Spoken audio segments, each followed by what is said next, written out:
В селе Кятчи Алекминского района торжественно открыли двухквартирный благоустроенный дом для молодых специалистов. Все работы по строительству и оформлению документов заняли 2 года. Подробности узнаем у Елены Фаст. Новый год две семьи в селе Кятчи будут встречать в новых квартирах. Здесь торжественно открыли дом для молодых специалистов. Новоселы очень рады событию. Это даже очень хорошо, если такие программы придумали. Очень даже хорошо.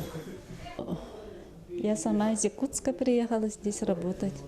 Мне важно здесь поселиться. Дом построен по программе добрых дел. Кстати, вышло так, что весь этот район села молодежный. У нас вот этот целый микрорайон мы называем молодежный. Как раз по одной улице построены несколько домов, и все они по программе Министерства сельского хозяйства для молодых семей и работников бюджетной сферы. Квартиры на радость новоселам благоустроенные. Ну вот, сами видите, какой красивый, светлый дом получился. На ровном месте. Вот. А как решить проблему с водой? Вот как у них придется это будет?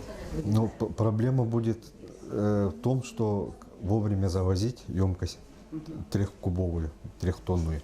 И у них есть все есть. Ну, как в городской квартире. Все удобства, септик, ванна, туалет. Радость не только у специалистов. Односельчане тоже довольны. Очень хорошо, что вот наша молодежь, наши молодые семьи никуда от нас не выезжают. Они остаются в селе работать.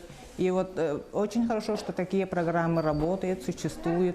Хочется надеяться, что и в будущем будет построен не один дом. Молодежь остается в селе, а значит, село продолжает жить и развиваться.